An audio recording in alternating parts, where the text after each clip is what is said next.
guys, if you're new to Deception Bytes, hit the like and subscribe button and be sure to hit the bell to be notified of future videos. If you wish to support the channel, the links are in the description below. Now, fasten your seatbelt. Here we go.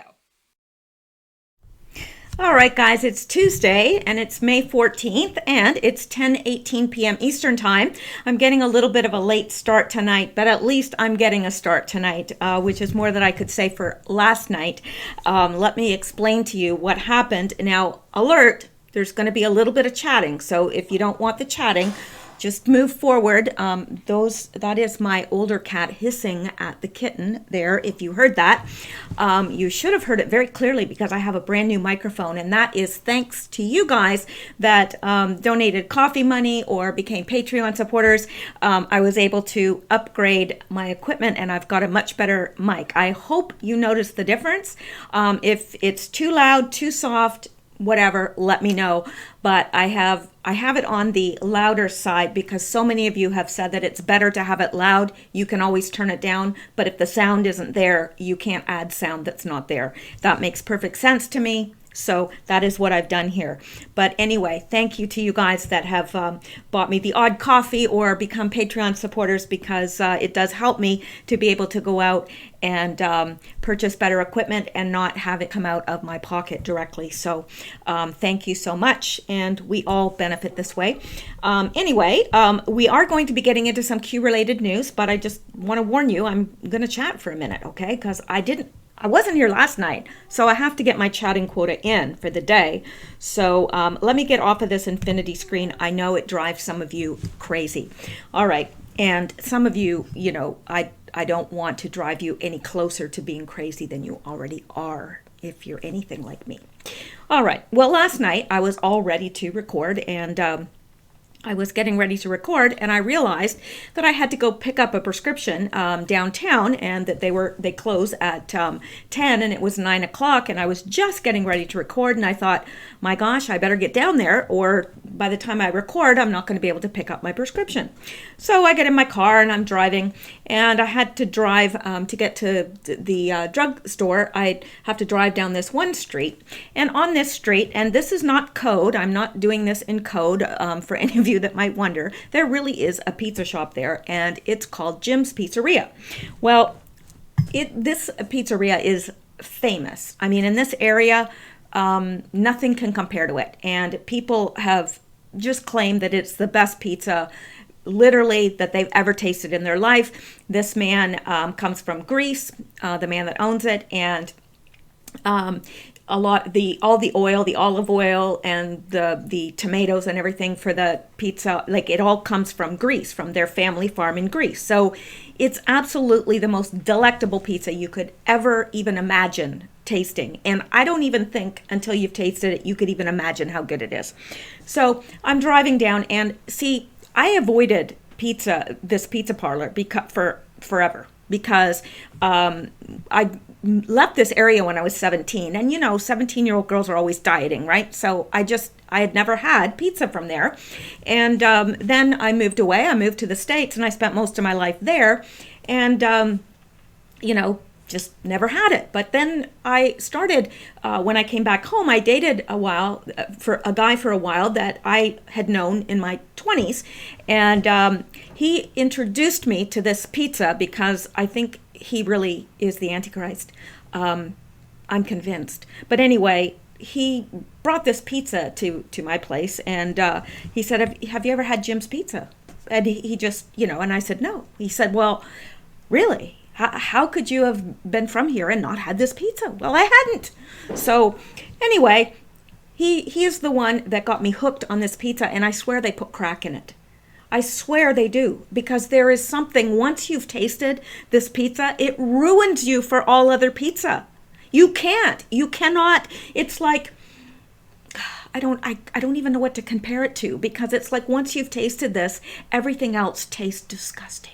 It's like if you're used to dining in a French restaurant and then you go to McDonald's, imagine how disgusting that would taste. Well, now I've been ruined for all other pizza, and it's expensive, dang it, it's expensive. Because, everything's fresh, everything's real. So anyway, I'm getting in my car. It's late at night. I'm thinking I got to rush there and get back and do my video. Well, I'm driving and I'm driving by this pizza place and I'm thinking, oh my gosh, I think some of the pizza smell got in my car. Is that, yes, I think some of it did. Oh, dang. No, I'm not stopping. I'm not getting pizza. I am not getting pizza. I don't need pizza. I am trying to, get off another 10 pounds, no, I'm not doing it. But then the whole time I was waiting for my prescription, I just kept thinking about this pizza and thinking about it and thinking about it and thinking about it and thinking about how good it really is. And I tell you, it really is. So, yeah, I did have to go back and get the pizza. And then I came back and I ate it. And then I was just like a big blob on the couch and I fell asleep. I'm sorry. I'm weak. What can I say? I'm weak. All right, that's enough of that. Anyway, I hope this new microphone is doing well for you all. Can you hear me now? All right. So, and actually I have plans, and just like one more little millisecond of chatting and then I'm getting right into the news. I'm planning on using both microphones in a stereo sort of way because I am going to try my hand at ASMR videos. Now, this is something that I've just recently learned about, and I have a lot of trouble sleeping, a lot. And these ASMR videos put me to sleep.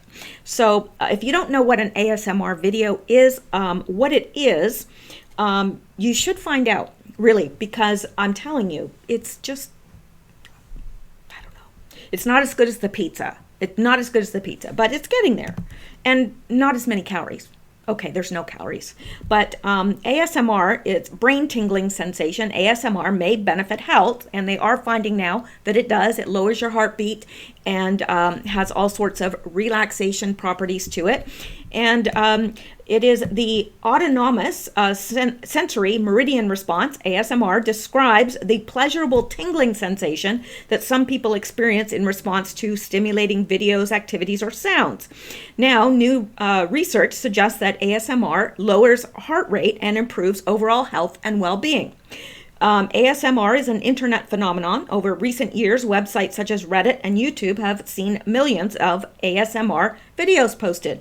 Well, that's true, and you can go out for yourself and discover what they are if you don't already know, but make sure you have headphones because you don't get it. You don't get the effect if you're not wearing headphones. And usually it's people making noises but whispering or making like tapping noises or whatever, but it's in stereo and it sets up this, you really do feel this tingling sensation and a relaxation. And I listen to one that actually whispers scripture. So I fall asleep listening to scripture, but it's just this very pleasurable sound and feeling and relaxation. So I'm going to be trying my hand at some of those just for fun.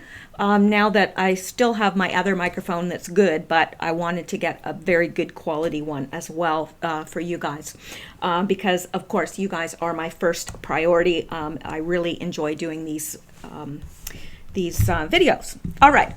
I've chatted your hind leg off, so now I'm going to get to the news as I promised I would. Sorry about the chatting, but I had to share my pizza story with you, and I wish that everyone could experience Jim's Pizza.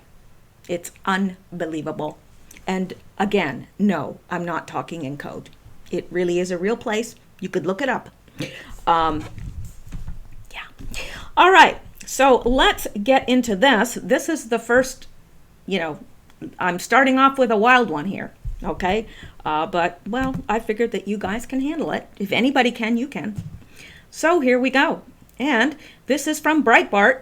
Florida police find snarling woman, must be a Democrat, with 7 syringes in her vagina. I have to spell things out because, well, the censorship gods are frowning upon me lately. really frowning upon me. They took away some of my Twitter followers. They just took them away. I noticed everybody was complaining about that today. A lot of conservatives were complaining that people just went poof, they're gone. Your followers.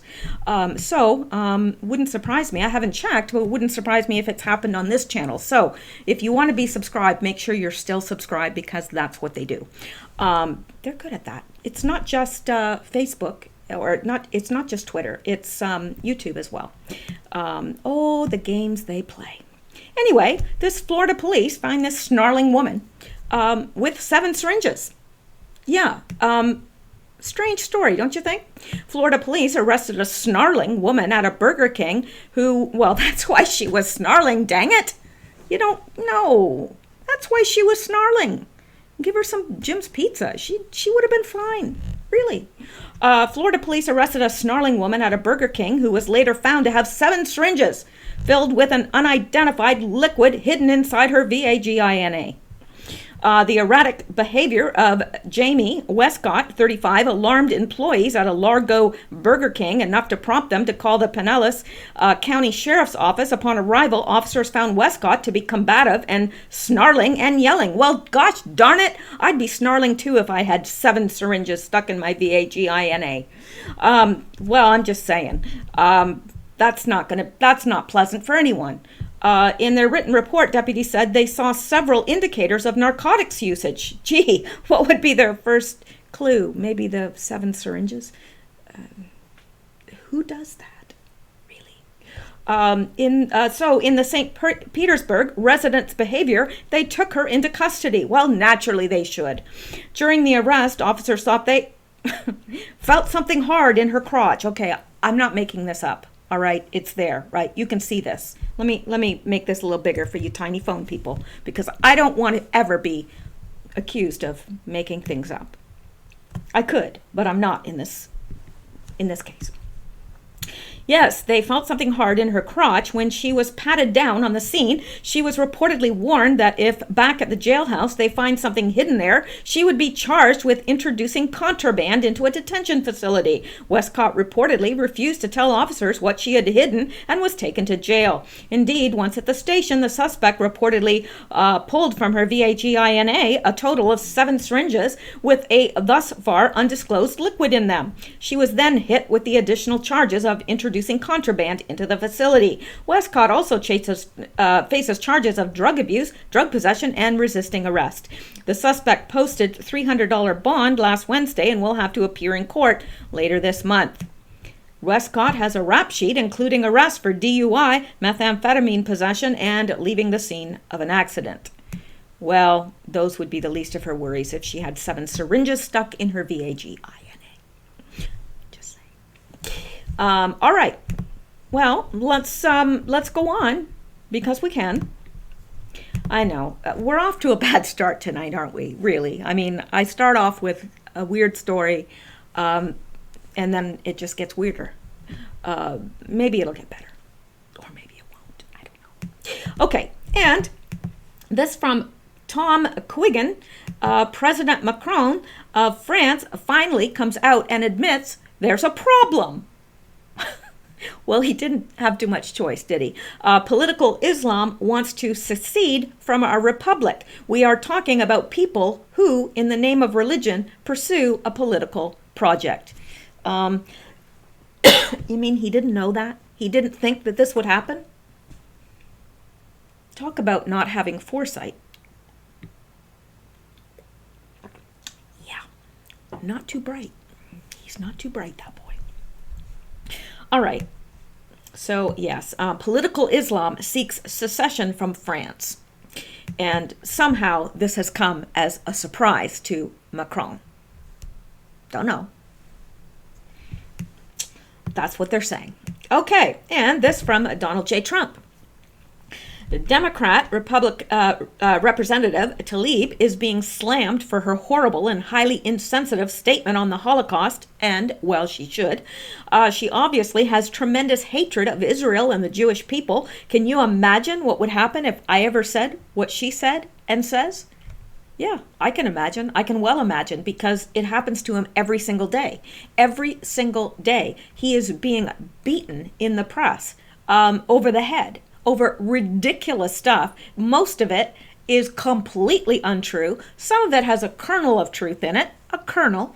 And those are the worst lies, the ones that have a little seed of truth in them because they are the most believable. But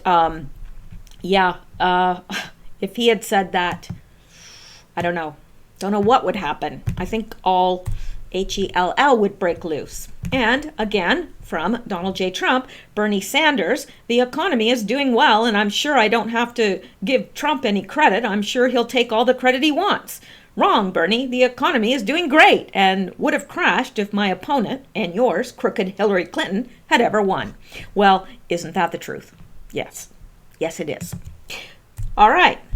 Now, let's get to this. Just when you think it can't get any... Oh, I spit on the mic. Sorry. I do have a spit guard here, but I didn't put it on. Perhaps I should. Anyway, let's look at this, just because it never fails to surprise me. Although I'm not surprised. I'm surprised, and yet I'm not. All right, and this from the New York Post, rather. Clinton directed her maid to print out classified materials. Okay. As Secretary of State, Hillary Clinton routinely asked her maid to print out sensitive government emails and documents, including ones containing classified information from her house in Washington, D.C., emails and FBI memos show. But the housekeeper lacked the security clearance to handle such material. And, naturally, she would. She is a maid. She's not... Of course she doesn't have security clearance to handle classified and top secret material. In fact, Marina Santos was called on so frequently to receive emails that she may hold the secrets to Emailgate. If only the FBI and Congress would subpoena her and the equipment she used. Clinton entrusted far more than the care of her D.C. residence, known as Whitehaven, to Santos. She expected the Filipino immigrant to handle state secrets, further opening the Democratic presidential nominee to criticism that she played fast and loose with national security. I think she plays fast and loose with everything. Yeah, look at the pile of dead bodies behind her. And it just keeps mounting. And nobody finds that odd? I do. I mean, you ask the average person how many people they know that have been murdered, or how many people close to them have been murdered. Now, I would have to say I know one. And I know a lot of people. I've lived a lot of places. I've lived in major cities, Toronto, North Carolina, Charlotte, Louisiana. I mean, I've lived in big cities. Most of my life I've lived in big cities, except for now. But don't rub that in. And, I've known a lot of people. I've worked in the corporate world. I've worked in ministry. I know a lot of people. But yet I can only name one person that I've ever known that has been in my circles that has been murdered. Now, okay, so a lot of people may not know anybody that's been murdered. You may know one, you may know two, possibly. If you live in a very, bad area or an area that is very crime-ridden or whatever, you may know three. But how many people in the Clinton circles have been murdered? You have to wonder at some point why somebody doesn't say, what is the common denominator in all of these murders? Oh, yes, it's the Clintons. Well, either nobody does that or nobody wants to do that. And I'm hoping that before all is said and done, that will happen in the administration that we have presently in office. So anyway, Clinton would first receive highly sensitive emails from top aides at the State Department and then request that they in turn forward the messages and any attached documents to Santos to print out for her at the House. Among other things, Clinton requested that Santos print out drafts of her speeches, confidential memos and call sheets, background information, and talking points prepared for the Secretary of State in advance of a phone call with a foreign head of state. That's really safe. Yeah. And here is the maid. No comment. I'm just saying, here is the maid. Please ask Marina to print for me in AM, Clinton emailed top aide Huma Abedin regarding a redacted 2011 message marked sensitive but unclassified. In a classified 2012 email dealing with the new president of Malawi, another Clinton aide, Monica Hanley, advised Clinton, "We can ask Marina to print this." Revisions to the Iran points was a subject line of classified April 2012 email to Clinton from Hanley. In it, the text reads, "Marina is trying to print for you." Both classified emails were marked confidential, the tier below secret or top secret. Santos also had access to a highly secure room called a SCIF, sensitive compartmentalized information facility, that diplomatic security agents set up at Whitehaven, according to the FBI notes from an interview with Abedin. From within the SCIF, Santos, who had no clearance, collected documents from the secure facsimile machine for Clinton, the FBI notes revealed. Just how sensitive were the papers Santos presumably handled? The FBI noted Clinton periodically received the presidential daily brief, a top secret document prepared by the CIA and other U.S. intelligence agencies via the secure fax.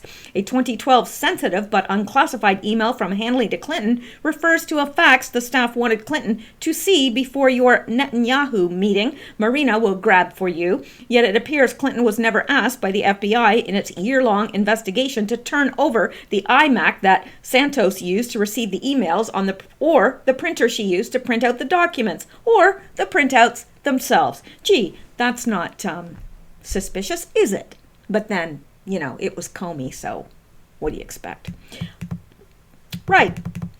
So, excuse me, as the Post first reported, copies of Clinton's 33,000 allegedly destroyed emails still exist in other locations and could be recovered if investigators were turned loose to seize them. Higher-ups at the Justice Department reportedly have blocked them from obtaining search warrants to obtain the evidence. It also appears the FBI did not formally interview Santos as a key witness in its investigation. Why? How do we know that Santos isn't a spy? How, seriously? I mean, Feinstein had a chauffeur that was a Chinese spy, right? So, I don't know.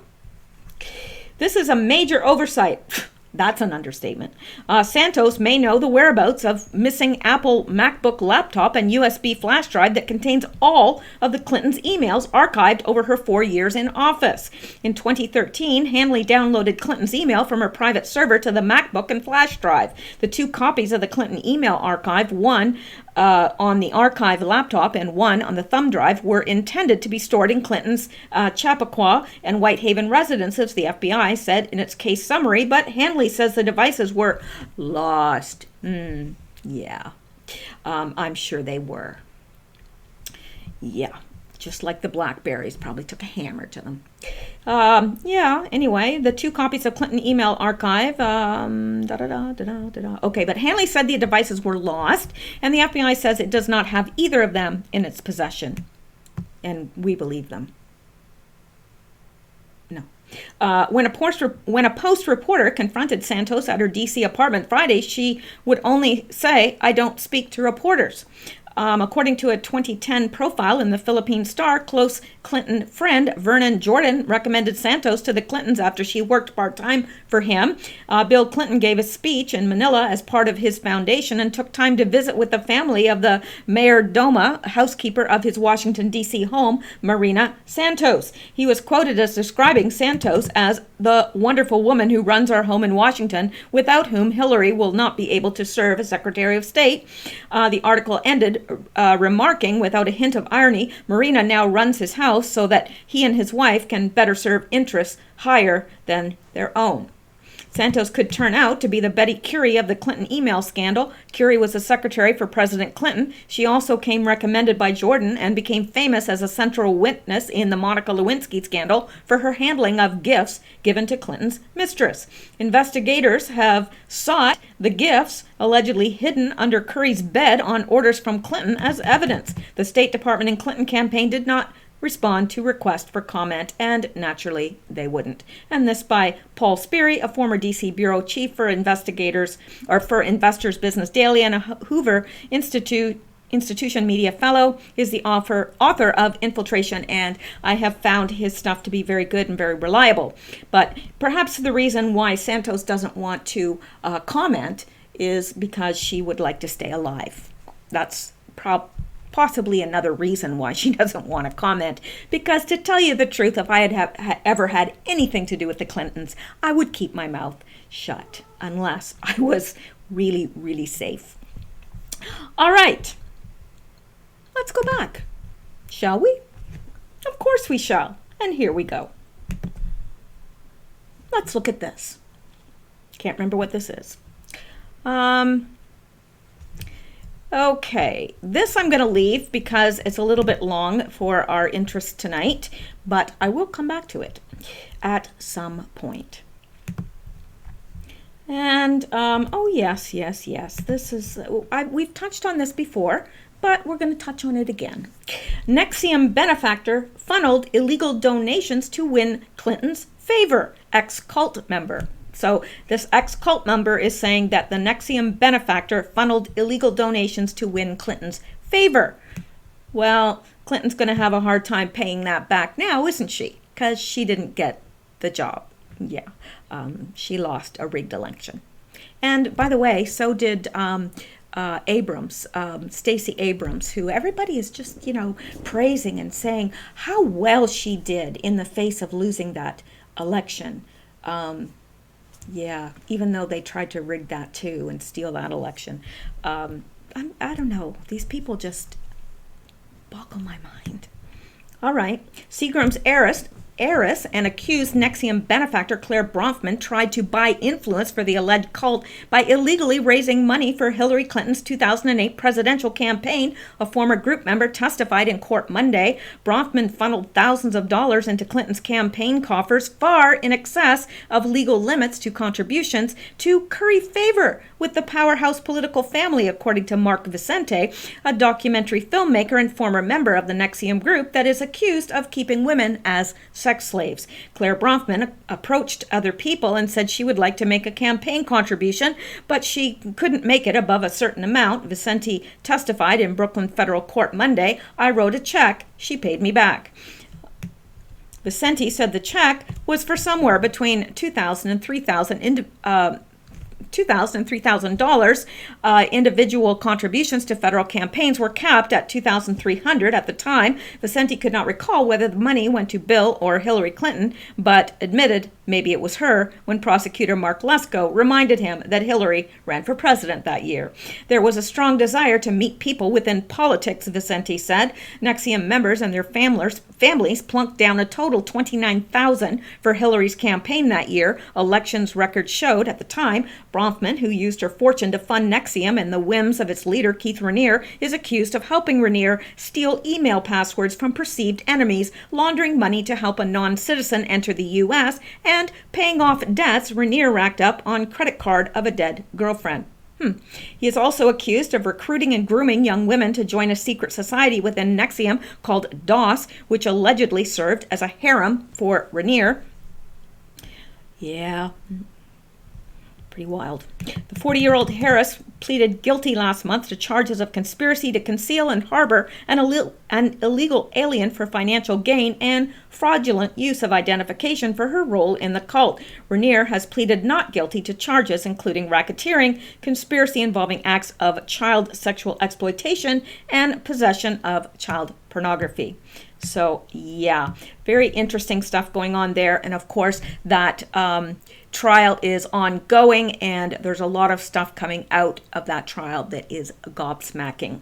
And we will have to, perhaps I will do an entire video at some point on that and what is coming out in that trial. All right, let's go back. No, really, let's. Okay, this from Lee Zeldin. And he is replying to Rashida Tlaib.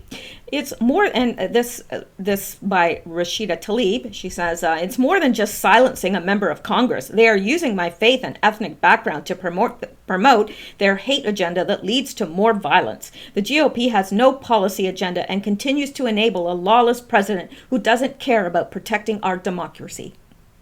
Yeah. Okay. Whatever. You know, these people, they're always, and, you know, Omar, it's the same thing. It's always like, it's always, if they say something, I mean, anybody else had said what she said, they would have been ripped to shreds. Not her, though, because she can just say, oh, they hate me because I'm a Muslim.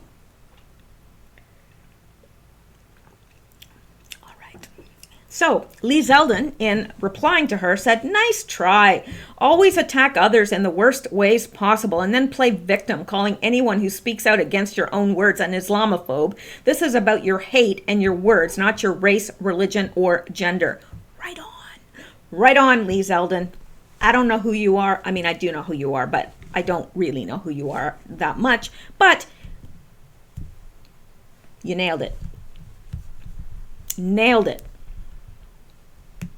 All right, and this by Chuck Woolery. I like that last name as well. Not as well as Papadopoulos. Yes, that's right. I said Papadopoulos. But Woolery is also a very fun last name. Confirmed. Rashida Tlaib broke state and federal law by lying about her address to run for Congress. Oh, you're going to pay the piper. You're going to pay the piper. Rashida. And then you'll say it's because we're all a bunch of racist Islamophobes. Yes, it won't be about you breaking the law. It'll be about us being racist. Of course, we know that. Yeah. All right, and this by Myrna. Crackdown, public housing to be subject to verification of immigration status. Each family member, not just one, like it is now, must be either a citizen or legal resident to qualify for federal subsidized housing. A win for taxpayers, Secretary of HUD Ben Carson.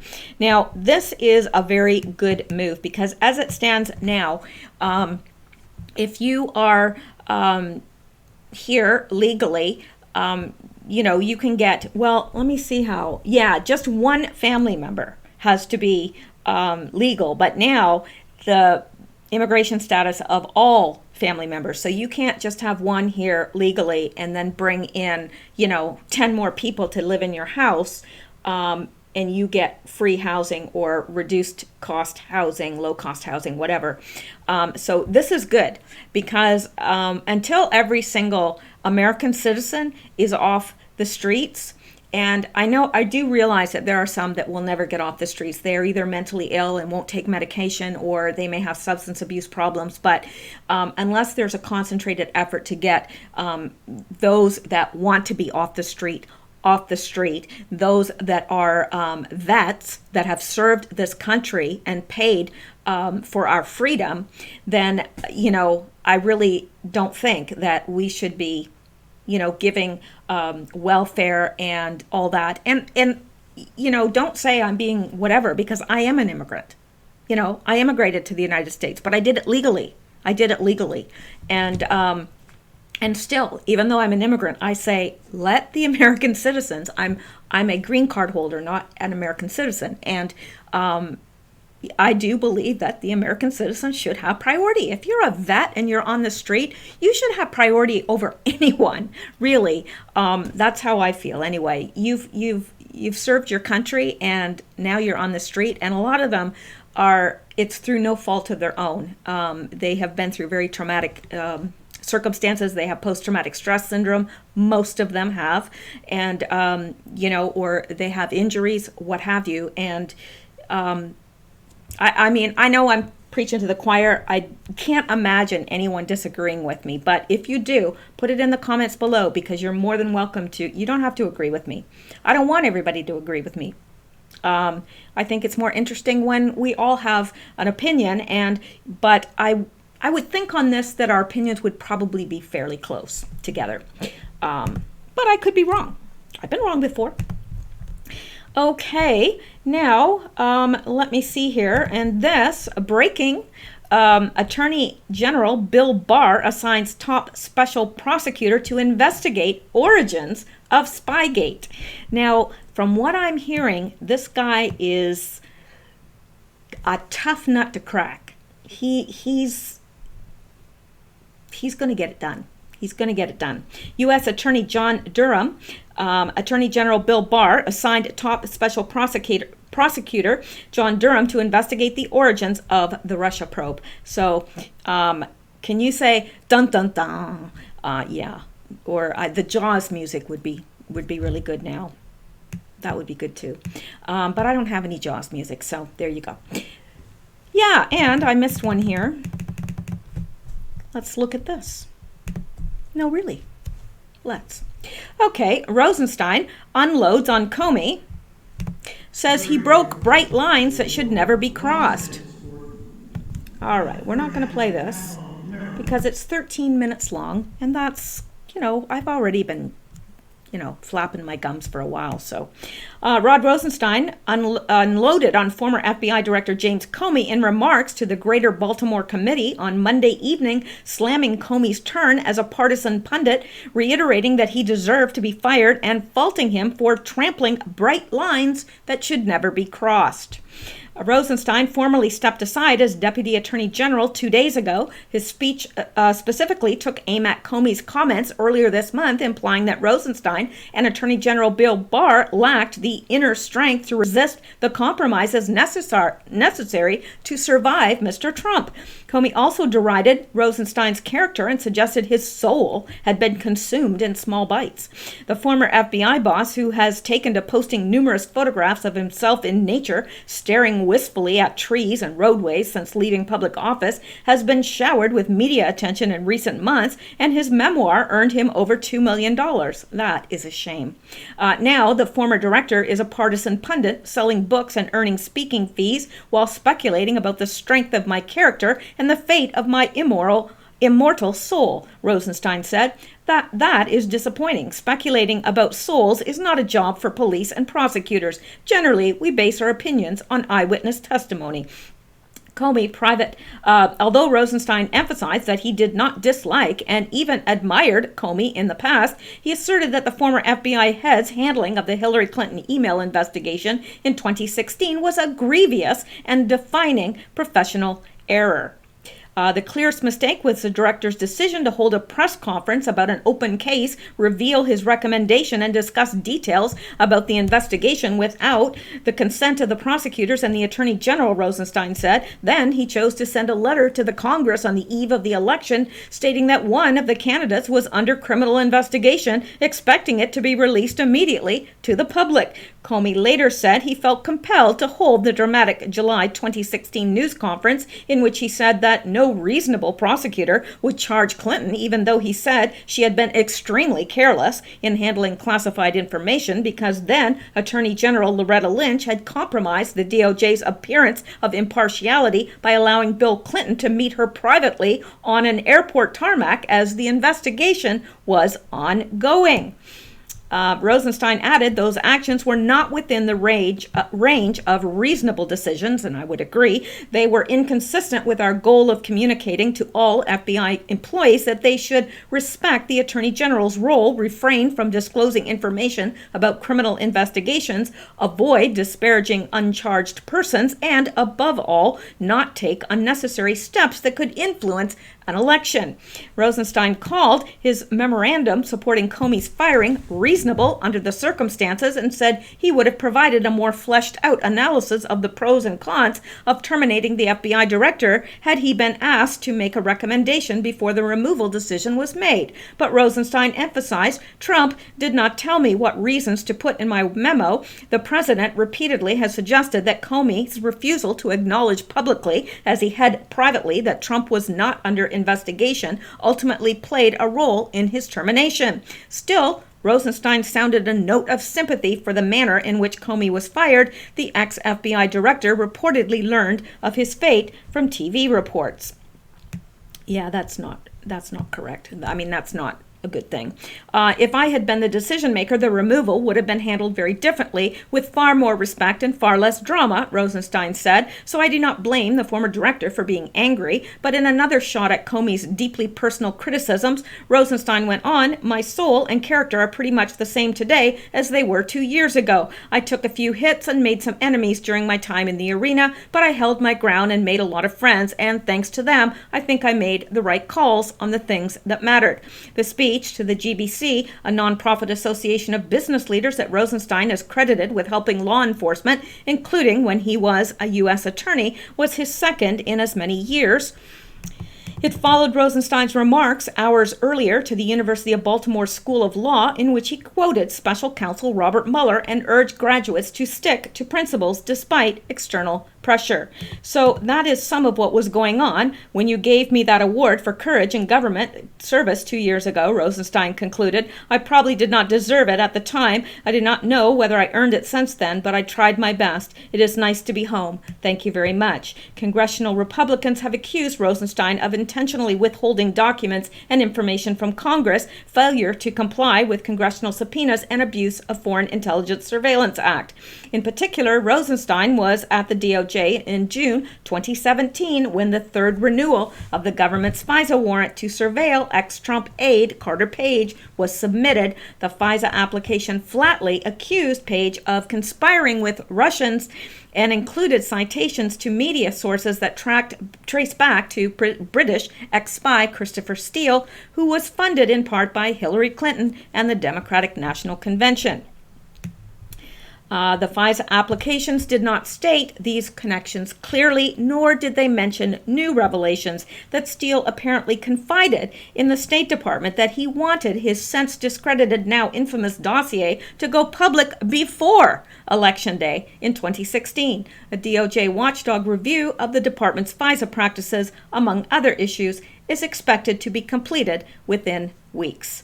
So this is a very good article, and it outlines it's very good, and it actually I'm really beginning to wonder, and I know I've heard both sides. You know, is he a white hat? Is he a black hat? I don't know. He might be gray. I don't know. Gray hat. I don't know, because it seems like he is acting admirably now, but it could be just that he had decided to cooperate. So, because I think in one of those, the Q posts where it listed those that had been fired and those that had been were cooperating, and I think his name was one of the ones that were cooperating, if I'm not mistaken. I could be wrong. I'd need to go back and check that. Anyway, interesting stuff. All right, and we've looked at this, so let's come down here, and you know, along the same lines of what is his name again? I forgot. John Durham. That's the first time I've heard that word, but U.S. Attorney John Durham. So AG Barr just appointed a killer to investigate spying on the Trump campaign. The Connecticut U.S. Attorney previously investigated CIA destruction of evidence and Boston police mafia connections. This is why Democrats are fighting so hard to silence Barr. Republicans fight back. Oh, yes, they do. They do. And it may not look like it, but we're winning. Doesn't look like it, but we're winning. Well, it's beginning to look like it. Let me correct that. All right, now this from a Missouri lawmaker and reported by Cam Russo, 21. I hope Trump is assassinated. A Missouri lawmaker faces mounting calls to resign after Facebook comment. Yes, any lawmaker that would openly call for the assassination of a sitting president that has been duly elected has no right to be in any any role of authority, be it a teacher, a lawmaker, police, what have you. In fact, she should. I'm hoping that the SS are looking into this, as they should, because that is a credible threat, if you ask me. I hope Trump is assassinated. Well, she's not saying I'm going to do it, but it's just, It's not proper. I don't know. How can anybody think that that's appropriate? Really. Anyway, she says, I hope Trump is assassinated. A Missouri lawmaker faces mounting Missouri State Maria Chappelle Nadal went on Facebook to express her frustration with Trump's comment about the violence in Virginia. So, yeah. She's not the only one that has said things like that.